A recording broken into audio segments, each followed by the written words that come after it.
네, 반갑습니다. 오늘 저는 영적 진리에 순응하라는 제목으로 하나님께서 우리에게 주신 영적 인사이트를 전가하고자 합니다. 사랑하는 성도 여러분, 오늘은 오순절 후 5번째 주일입니다. 오순절에서 장막절까지의 시간은 성령님을 통하여 우리를 성화의 자리로 인도하는 절기입니다. 특별히 오늘 저는 구약의 야곱과 다윗, 신약의 바울을 통하여 우리의 영적 문제를 진단해 보고자 합니다. 사랑하는 성도 여러분, 지금 이 순간에도 믿는 자의 생활 가운데서도 경제적인 어려움, 자꾸 꼬여만 가는 인간적인 관계, 갑자기 다가오는 질병사고 등 반복적으로 발생되는 일 때문에 고민하고 있습니다. 왜 그런 문제가 일어난다고 생각하십니까? 오늘 구약성서 본문 사무엘하 5장 10절은 만군의 하나님 여호와께서 함께 계시니 다윗이 점점 강성하여 가리라고 기록하며, 하나님께서 함께 하실 때, 하나님께서 함께 하심으로 말미암아 점점 강성하여 간다고, more and more powerful하다고 기록하고 있습니다. 그렇습니다. 우리는 한순간도 하나님을 떠나서 살 수가 없습니다. 우리는 다윗과 같이 하나님과 동행하는 우리가 되어야 됩니다. 우리는 다윗과 같이 연약한 인생임을 고백하고 우리 안에 있는 영적 교만과 불신함과 어리석음을 내려놓는 우리가 되어야 합니다. 우리는 다윗과 같이 하나님과 동행하기 위하여 자신의 모든 것을 내려놓고 고백하며 하나님 앞에 나아가는 것, 바로 영적 진리에 순응하여야 합니다. 영적 진리는 땅에서뿐만 아니라 하늘의 신령한 것들을 얻게 합니다. 영적 진리를 알지 못하면 땅에서 이루어놓은 것이 하루아침에 무너질 수도 있고, 영적 진리를 알지 못하면 땅에서 이루어놓은 것을 누리지도 못하고 그냥 세상을 떠나갈 수도 있습니다. 그렇다면 영적 진리는 무엇이겠습니까? 영적 진리는 하나님께서 말씀하신 것이고 하나님께서 원하시는 것입니다. 따라서 하나님의 사람은 하나님이 가르쳐 주신 그 말씀대로 영적 진리대로 나아가야 하는 것입니다. 영적 진리가 인생의 목적이 되고 인생의 방향이 되어야 합니다. 영적 진리, 하나님이 가르쳐 주신 목적과 방법대로 기도하는 그것이 바로 하나님을 만나는 번뇌입니다.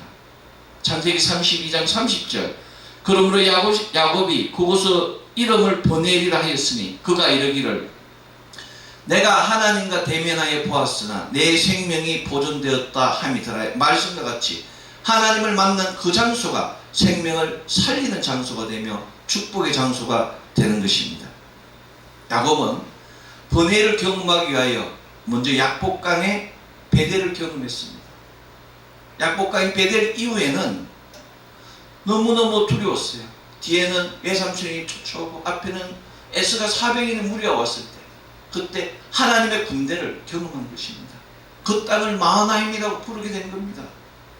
베델을 경험하고 마하나임을 경험한 사람은 하나님을 놓치지 않습니다. 야곱은 그 약복 강가에서 하나님 천사 씨름하며 그 우측 한덕뼈가 부러졌음에도 좌측 한덕뼈가 부러졌음에도 불구하고, 간절히 어긋났음에도 불구하고 당신이 나를 축복하지 아니하면 당신을 보내주지 않겠다는 그런 믿음으로 기도하는 것입니다. 그것이 바로 번뇌의 축복입니다. 우리는 야곱처럼 모든 것을 내려놓고 하나님께 집중할 때 비로소 번뇌의 축복을 경험할 수 있는 것입니다. 우리는 야곱처럼 먼저 베델, 하나님의 집인 교회를 세우고 마하나임, 하나님의 군대를 경험할 때 비로소 생명의 축복이 더하여지는 것입니다. 번뇌의 축복은 언제나 자신이 마지막이라고 생각하는 그 순간에 주어집니다. 번뇌의 축복은 모든 것을 내려놓고 하나님께 집중할 때 경험할 수 있습니다. 하나님 군대 마하나임은 뒤에서 쫓아오는 예삼촌 나합의 무리를 막고 앞에서 기다리고 있는 에서의 무리를 모두 막아주는 두 무리의 군대였습니다.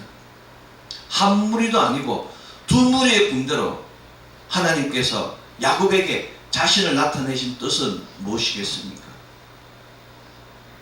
야곱은 21년이라는 시간 동안 외삼촌 나합의 그늘에서 힘들어했습니다. 그런데 그 라반은 야곱을 7일이나 추적했습니다. 야곱에게 손을 대지 말라는 하나님의 지시에 의해서 야곱을 해하지 못한 채 야곱은 돌무더기를 놓고 조약을 맺을 수밖에 없습니다. 우리는 그곳을 갈랴시라고도 부르고 미스바라고도 부릅니다. 이 돌을 넘어가면 해를 당하는 겁니다. 이 경계가 있어서 이쪽은 라반의 영역이 되고 이곳은 야곱의 영역이 되는 거예요. 그래서 에서의 무리가 앞에 있어도 뒤로 도망가지 못하는 겁니다. 이 돌무리를 넘으면 라반이 야곱의 식구들을 다 죽이기 때문에. 파도가 연속해서 몰려오듯이 인생은 이렇게 위기와 이기가 겹쳐서 오게 되는 것입니다. 에서는 동생의 귀양 소식을 듣고 400명의 무리를 거느리고 야곱을 향하여 쫓아오고 있는 것입니다. 에서가 성격이 불같은 사람이에요. 에돔 사람 아닙니까? 피가 많은 인간적인 사람이에요. 그래서 고기를 좋아하지 않습니다. 그런데 동생이 왔다는 소리를 들으니까 얼마나 화가 나겠습니까? 자신의 장자권을 뺏겼기 때문에. 그래서 쫓아오는 거예요. 뒤에는 애삼촌 라반이 있고 야곱은 어찌할 바를 몰랐습니다. 그래서 머리를 쓰기 시작했어요. 머리를. 인간적인 머리를 쓴 것입니다. 하나님께서는 자신이 택하신 자녀를 보호한다는 그것을 알지 못했어요. 많은 군대가, 두 무리의 군대가 지금 야곱을 보호하고 있음에도 불구하고 야곱은 그것을 인정하지 않았습니다. 많은 사람들이 위기에 처하면 답답한 심정으로 인간적인 방법을 강구하기 쉽습니다. 야곱은 이제 하나님을 믿지 못하고 가족을 두 무리로 나누어 형을 기만하려 합니다. 이것이 어쩌면 우리의 모습일 수도 있어요. 형의 군대를 앞에 두고 짐승을 두 대로 나눕니다. 그 형에게 예물을 드리는 겁니다. 그 예물은 그 에서의 마음을 녹일까 싶어서 무려 550마리입니다. 짐승 550마리를 맨 앞에 두는 거예요. 종을 두고 그 다음에 레아와 레아 자식을 두고 그 다음에 라헬과 라헬의 자식, 라헬과 요셉을 두고 자기는 맨 마지막에 가는 겁니다. 인간적이지 않습니까? 형이 짐승 선물을 보고 화가 나서 폭행을 해를 끼칠지라도 거기에는 종의 자식들이에요. 그 다음에 레아의 자식이고 그 다음에 라헬의 자식이고 자기는 도망가면 되겠다는 거죠. 그런 인간적인 방법을 야곱은 택한 것입니다. 그럼에도 불구하고 야곱은 마음이 불안했어요. 얼마나 비굴한 야곱입니까? 라헬과 요셉 그리고 자기만 살겠다는 그 인간적인 의도가 뚜렷하게 보이는 대목이 창세기 32장입니다. 그러나 야곱은 하나님과 씨름하기 시작했습니다. 곧 기도하기 시작한 것입니다. 야곱은 점점 변해갔습니다. 야곱은 하나님과의 씨름 이후 하나님에게 야곱이 아닌 이스라엘이라는 이름을 얻었습니다. 그 이름을 얻은 야곱은 하나님을 대면하는 야곱은 완전히 변한 것입니다. 창세기 33장 1절에서 3절은 야곱의 이치가 달라졌습니다. 지금까지는 종의 무리, 짐승, 종의 자식, 그 레아의 자식, 라헬을 순서대로 두었지만 그 무리들 앞에 맨 선두로 달려가는 자가 야곱입니다. 야곱은 맨 앞으로 달려갔습니다. 형 앞에 맨 앞으로 달려가서 7번이나 절을 하며 형의 마음을 누그러뜨리고자 했습니다. 도대체 어떻게 이런 일이 일어난 것입니까? 한 걸프가 부러져 다리를 저는 야곱. 그러나 그 중심은, 심령의 중심은 오히려 담대해진 것입니다. 육체는 연약해졌음에도 불구하고, 육체는 장애를 입었음에도 불구하고 야곱의 믿음은 담대해진 것입니다. 이것이 바로 버니엘의 열매며 버니엘의 비밀입니다. 약복과 나루의 씨름은 야곱 자신과의 씨름이었습니다.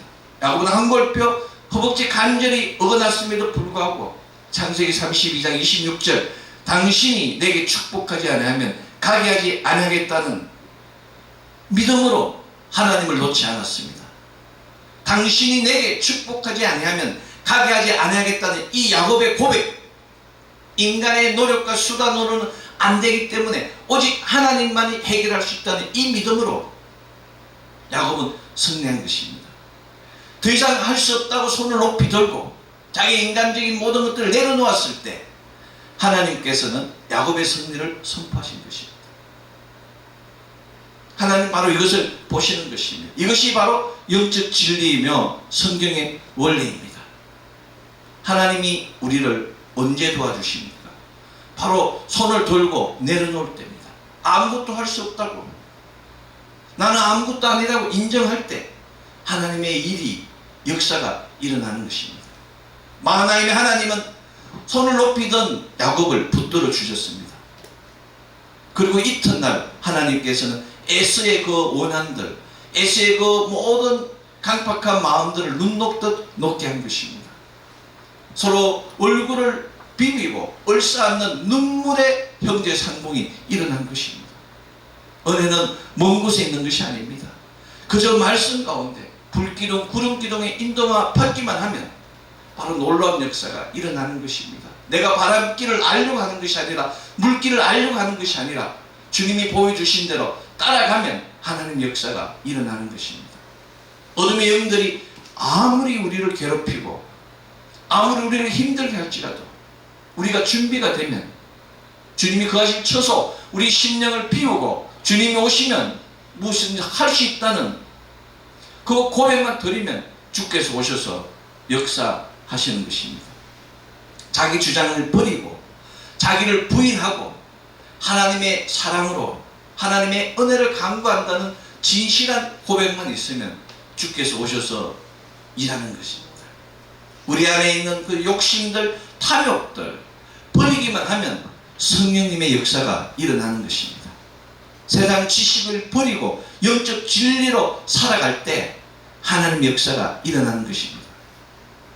놀랍게도 우리는 영적 진리로 말씀, 그 영적 진리로 말미암아 이제 우리의 죽었던 영혼이 다시 살아나는 역사가 일어난 것입니다.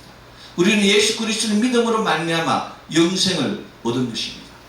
우리는 하나님 주신 그 놀라운 복음으로 말미암아 죽이는 사람이 아닌 영혼을 살리는 복음의 사람이 되었습니다.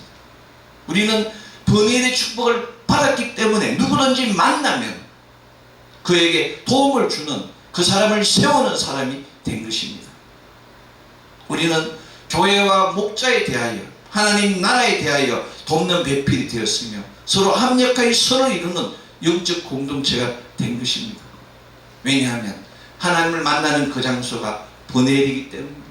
이곳이 베델이며 이곳이 마하나임이며 이곳이 버넬입니다. 하나님의 군대가 처하는 땅이 마하나임입니다. 하나님 재단이 있는 곳이 베델이에요. 하나님을 만나는 장소가 버넬이기 때문에 바로 이곳이 베델이며 마하나이며 버넬이 되는 것입니다. 그래서 이곳에 하나님 역사가 일어나는 것입니다. 오늘 본문은 사무엘하 다윗이 주인공이에요. 그럼에도 불구하고 왜 야곱의 이야기를 하느냐? 다윗 역시 베델과 마하나임과 버넬의 축복을 받았기 때문에 이런 역사가 일어나는 것입니다. 역사는 이어지는 것입니다. 베델과 마하나임과 버넬이 없는 믿음의 선지자는 단 한 명도 없었습니다. 오늘 구약서 본문 사무엘하 5장 10절 만군의 하나님 여호와께서 함께 계시니 다윗이 점점 강성하게 가니라. 하나님 계신 그곳이 버넬이 되는 것이고 베델이 되는 것이고 하나님 계신 그곳에 하나님의 천사와 군대가 주둔하기 때문에 마하나임이 되는 것입니다. 이제 사울 시대는 가고 다윗 시대가 온 겁니다. 통일 이스라엘의 강력한 왕 시온성이 다윗성으로 바뀌는 귀한 역사가 일어나는 것입니다. 그것이 바로 만군의 하나님의 역사를 누리는 장이 사무엘하 5장인 것입니다. 놀랍지 않습니까? 다윗의 역사를 보면 우리는 무슨 생각을 하여야 하겠습니까? 이것이 바로 영적 진리에 순응하는 다윗의 축복입니다. 영적 진리는 다른 것이 아닙니다. 영적 진리는 하나님께 모든 것을 맡기는 것입니다.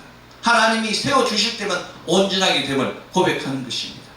하나님이 세워주시지 않으면 아무리 강력한 것도 무너지는 것을 인정하는 것, 그것이 바로 영적 진리입니다. 주님 아니면 저는 아무것도 아닙니다. 주께서 오실 때 비로소 우리가 완전체가 될 수 있다고 고백하는 것입니다.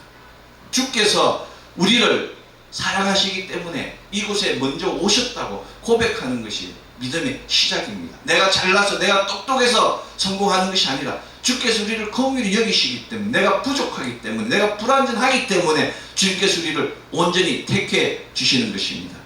다윗은 영적 진리에 순응한 자입니다. 여러분, 다윗과 골리앗의 싸움을 잘 알고 있지 않습니까? 사무엘상 17장, 너는 칼과 창과 단창으로 내게 나오거늘 나는 만군의 여호와의 이름 곧 내가 모욕하는 이스라엘 군대의 하나님 이름으로 내게 나아가니라. 다윗은 이런 사람이었어요. 다윗은 하나님의 이름이 어떤 역할을 한다는 것을 아는 것입니다. 자기는 아무것도 아닙니다. 물맷돌 몇 개 아무것도 아니에요. 그러나 하나님께서 함께 하시면 너희는 아무것도 아니라는 그런 놀라운 영적 진리를 선포한 것입니다. 왕따 다윗, 목동 다윗, 도망자 다윗, 대역죄인 다윗 아닙니까? 늘 쫓겨다녔어요. 그런 다윗을 왕으로 세우시고 예수 그리스도의 계보, 그 다윗의 왕권이라는 데이빗의 그 킹십을 보여준 것이 바로 영적 진리인 것입니다. 이것이 바로 영적 진리에 순응하는 자의 축복입니다. 우리는 다윗의 자손입니다. 예수 그리스도를 믿음으로 그 계보에, 다윗의 계보, 그리스도의 계보에 들어간 놀라운 자입니다. 아브라함의 선식과 다윗의 킹십, 그것을 모두 받은 우리에게 예수 그리스도께서 우리를 왕같은 제사장으로 높이 들어 사용하여 주신 것입니다. 이것이 바로 믿는 자의 축복입니다. 사무엘상 5장 3절은 이에 이스라엘 모든 장로가 헤브론에 이르러 왕에게 나오매 다윗 왕이 헤브론에서 여호와 앞에 그들과 언약을 맺으며 그들이 다윗에게 기름을 부어 이스라엘 왕으로 삼으리라. 모든 지파와 모든 지파의 장로들이 헤브론에서 이스라엘의 왕으로 다윗을 세웠다고 이야기합니다. 그런데 이들이 누굽니까? 다윗을 왕으로 받아들이지 않고 사울의 아들 이스보겟을 왕으로 섬기기 위하여 기다리던 사람이었습니다. 다윗을 죽이려고 협작한 사람들이 이제 헤브론에서 다윗을 왕으로 세우는 겁니다. 놀랍지 않습니까? 다윗은 자신의 군사력으로 왕이 된 것이 아닙니다. 다윗은 하나님께 모든 것을 맡기고 하나님의 때를 기다렸습니다. 이것이 바로 영적 진리에 순응하는 방법입니다. 이것이 바로 하늘 보좌로 움직이는 비법입니다. 이제 하나님의 때가 오자 원수같이 다윗을 대적하는 사람들이 무릎을 꿇고 다윗에게 나온 것입니다. 다윗의 기다림은 비겁함도 나태함도 무기력함도 아닌 구속사의 기다림이었습니다. 다윗의 기다림은 영적 진리에 순응하는 그런 기다림인 것입니다. 여러분이 열심히 노력했는데 아직 열매 결실이 보이지 않습니다. 기다리십시오. 하나님 때가 이르지 않은 겁니다. 사람을 원망하고 사회를 원망하고 시대를 원망하는 것이 아니라 준비하고 기다리면 하나님의 역사가 일어나는 것입니다. 깜깜한 밤에도 빛나는 별들을 보십시오. 여러분을 별과 같이 하나님께서 높이 들어 사용하여 주시는 것입니다. 그것이 바로 하나님의 역사입니다. 다윗을 보십시오. 다윗은 너무나 공고한 인생을 보냈습니다. 어려서는 아버지와 형들에게 왕따 당했어요. 아버지와 형들은 집에서 놀고 먹고 잠자는데 다윗은 들판에서 잠을 잘 수밖에 없었습니다. 또 우리 기름 부음 이후에는 어땠습니까? 눈물과 한숨과 미움과 원망과 질투로 쫓겨다니는 시간이었습니다. 그러나 다윗은 그런 시간을 단 한 번도 원망하거나 절망하지 않았습니다. 다윗은 그 길을 끝까지 달렸고 그 길을 열어주시는 이는 하나님이었습니다. 오직 하나님의 은혜로 다윗은 살아온 것입니다. 범죄 가운데 실족한 가운데 있어도 다윗은 자복하고 하나님의 은혜를 받은 것입니다. 이것이 바로 영적 진리며 이것이 바로 참된 믿음입니다. 참된 믿음은 다른 것이 아닙니다. 영적 진리는 다른 것이 아닙니다. 하나님이 원하시는 때에 하나님이 원하는 장소에 있기만 하면 하나님께서 영적 진리를, 승리를, 축복을 더해 주시는 것입니다. 우리는 때를 얻거나 못 얻거나 하나님 원하시는 장소에 기다리기만 하면 하나님 역사가 일어날 줄로 믿습니다. 지금 다윗이 있는 장소가 어디입니까? 헤브론입니다. 헤브론. 헤브론은 연합, 동맹을 의미합니다. 다윗은 이곳에서 이스라엘의 연합과 동맹을 이루었습니다. 우리가 잘 아는 헤브론, 창세기 13장 아브라함이 세 번째 제단을 쌓은 곳이에요. 창세기 23장에 있는 사라가 거기 묻힌 매장된 곳입니다. 여호수아 14장 믿음의 용사 갈렙에게 주어진 땅이 헤브론이에요. 여호수아 21장은 이스라엘 모든 민족의 토피성입니다. 믿음의 선지자, 믿음의 조상만이 거할 수 있는 곳이 헤브론입니다. 아브라함과 같이 돕는 배필만이 잠잘 수 있는 곳이 헤브론이에요. 용기 있고 담대한 자만이 거할 수 있는 곳이 헤브론입니다. 모든 죄지은 와서 쉴 수 있는 도피처 성터가 헤브론이에요. 그 헤브론에서 다윗은 하나님의 영광을 나타낸 것입니다. 하나님의 나라 이스라엘이라는 나라가 비로소 그 신정 국가가 비로소 헤브론에서 다윗을 통하여 세워진 것입니다. 이것이 바로 영적 진리입니다. 하나님의 때와 하나님의 장소를 알지는 못했지만 잠잠히 기다리며 하나님의 음성을 기다린 다윗에게는 이런 놀라운 축복이 주어진 것입니다. 그렇다면 구약을 넘어서 신약의 영적 진리는 어떻게 되겠습니까? 신약의 영적 진리는 다른 것이 아닙니다. 신약의 영적 진리는 요한복음 11장 25절 26절 나는 부활이요 생명이니 나를 믿는 자는 죽어도 살겠고 무릇 살아서 나를 믿는 자는 영원히 죽게 하리라의 말씀입니다. 예수 그리스도를 믿는 순간에 어린 양의 생명책이 농명되는 것이고 어린 양의 생명책이 농명되는 순간 창세기 요한계시록의 그 놀라운 새하늘과 새 땅이 주어지게 되는 것입니다. 우리는 천국 시민이 된 겁니다. 천국 백성이 된 것이고 그리스도의 신부가 된 것이고 왕같은 제사장이 된 것입니다. 이것이 영적 진리입니다. 이 영적 진리를 이하여 하나님께서는 잠언 8장 17절 나를 사랑하는 자들이 나의 사랑을 입으며 나를 간절히 찾는 자가 나를 만날 것이다. 그 창세기 32장의 야곱같이 당신이 나를 축복하지 않으면 내가 당신을 보내주지 아니하리라. 기도는 그런 겁니다. 모든 것이 끝났다고 생각하는 순간에 하나님을 잡고 기도하면 하나님께서 응답하시고 거기서 하나님을 만나는 번뇌의 축복이 일어나는 것입니다. 기도는 무엇이겠습니까? 기도는 필요할 때 하는 것입니다. 자기가 필요한 것을 하나님께 구하는 겁니다. 자신이 필요한 것을 하나님께 구하는 것이 바로 기도고 그 기도에는 간절함이 있어야 되는 것입니다. 내 능력이 사라져야 돼요. 그리고 끝까지 포기하지 않고 해야 되는 것, 그것이 바로 기도의 응답입니다. 예수님께서는 기도의 방법과 응답, 사랑하는 방법에 대하여 말씀하셨습니다. 요한복음 14장 14절 내 이름으로 무엇이든지 내게 구하면 내가 행하리라. 너희가 나를 사랑하면 나의 계명을 지키라고 말씀하셨습니다. 예수님을 사랑한다고 이야기하지만 예수님 말을 안 들어. 그러면 사랑하는 게 아닙니다. 사랑하는 방법은 딴 게 아니에요. 부부간에도 마찬가지고 친구간에도 마찬가지고 모든 인간관계가 마찬가지입니다. 사랑하는 사람이 원하는 것을 주면 사랑받게 되는 것이고 사랑은 이어지는 겁니다. 예수께서 말씀하시기를 너희가 나를 사랑하면 나의 계명을 지키라.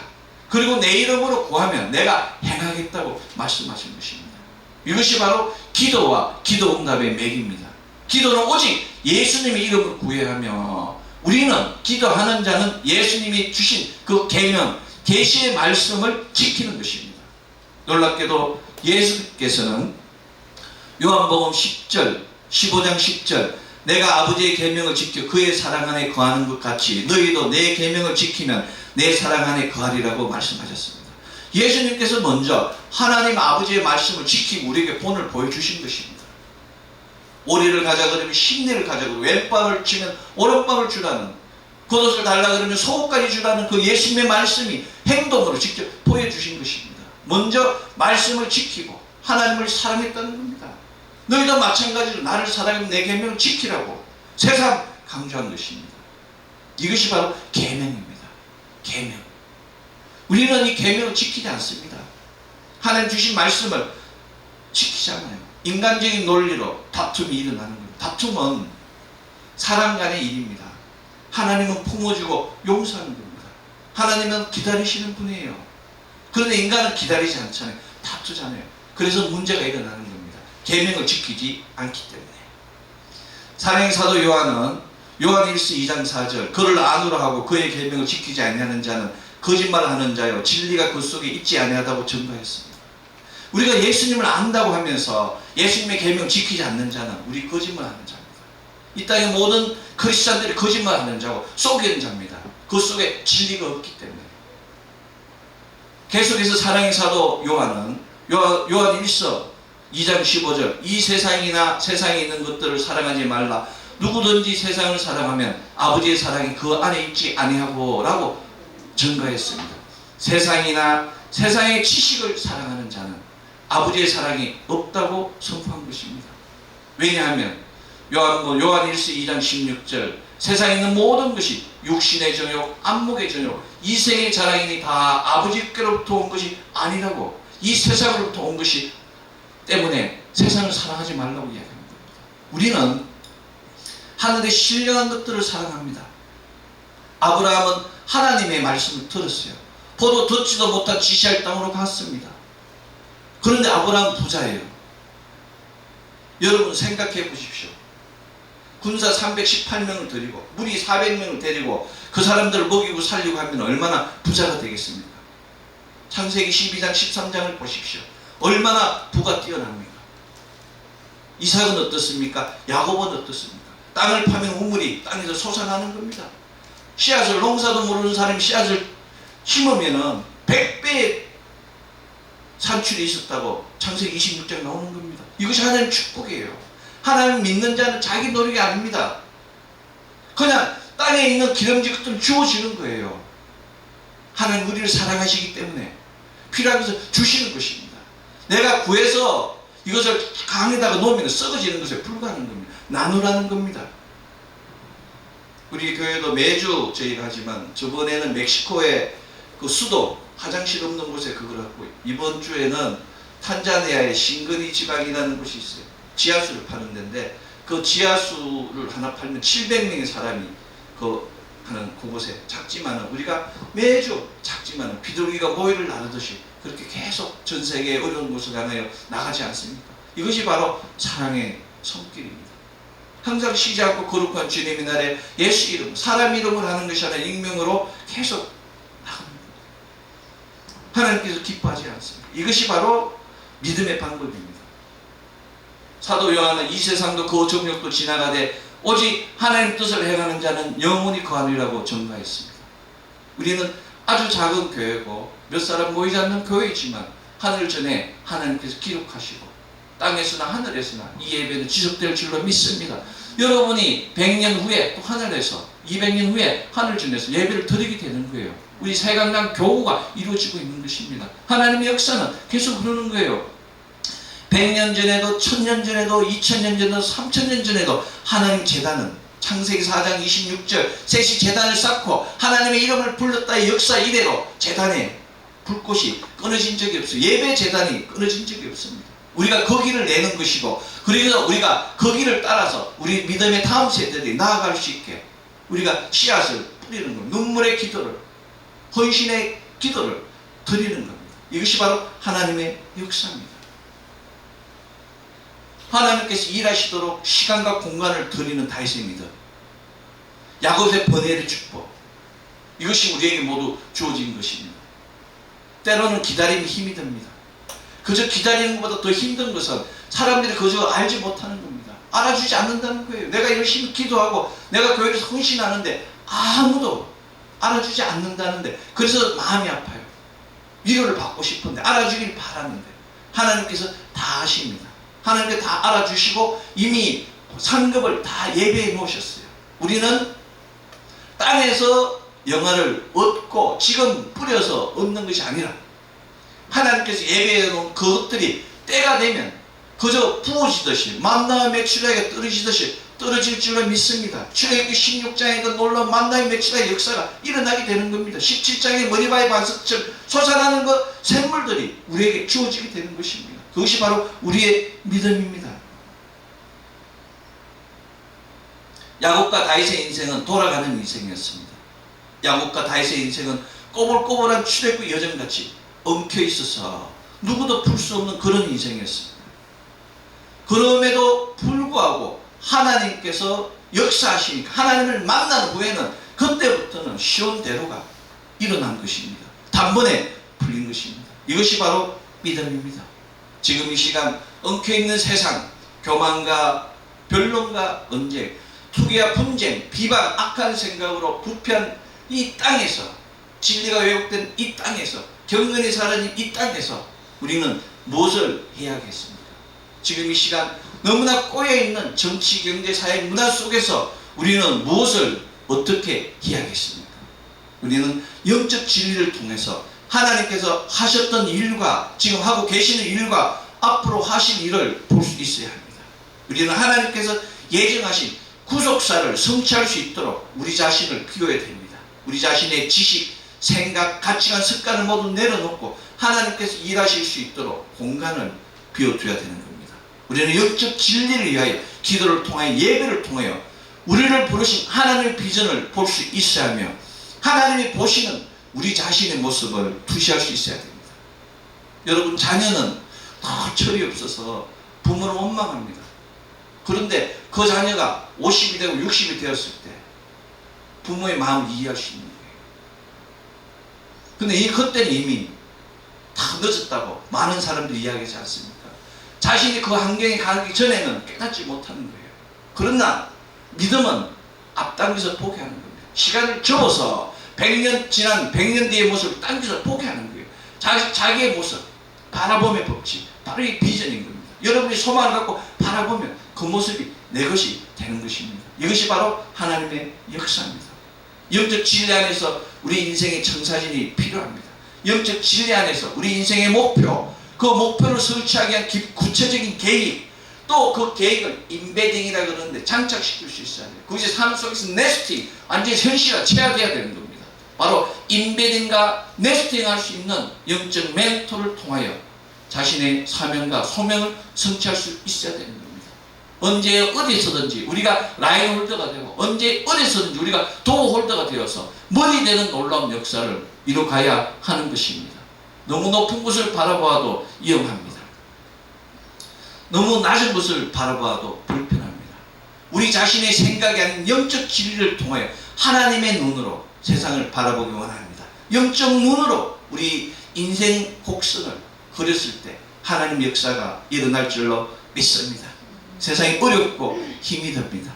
그러나 그럼에도 불구하고 우리는 오늘 신학성서 본문 고린도후서 12장 9절 나에게 이르시기를 내 은혜가 내게 족하도다. 이는 내 능력이 약한 데서 온전하여 짐이라 하신지라. 그러므로 도리어 크게 기뻐함으로 나의 여러 약한 것들에 대하여 자랑하리니 이는 그리스도의 능력이 내게 머물게 하려 함이라. 사도 바울의 고백입니다. 지금 이 시대의 고백은 내가 똑똑해서 내가 잘났어가 아니고 내가 부족하기 때문에 주님 오셔서 일해 주십시오. 나의 약함이 자랑이 되는 이런 고백이 필요할 줄로 믿습니다. 바울 선생이 누굽니까? 바울 선생은 환상 중에 나군으로 끌려가 이루 말할 수 없는 놀라운 경험을 한 사람입니다. 그럼에도 불구하고 자고하지 않고 그 모든 것들이 자기의 약함에서 이루어진다고 고백하고 있습니다. 어둠인지 빛인지 알지 못하고 어디서 이상한 소리를 듣고 자랑하며 혹세무민하는 사람들이 얼마나 많습니까? 그럼에도 불구하고 바울은 자기를 내려놓은 것입니다. 그 시대에 얼마나 많은 사람들이 영적인 문제로 사람들을 이끌고 갔습니다. 고린도 교회를 보십시오.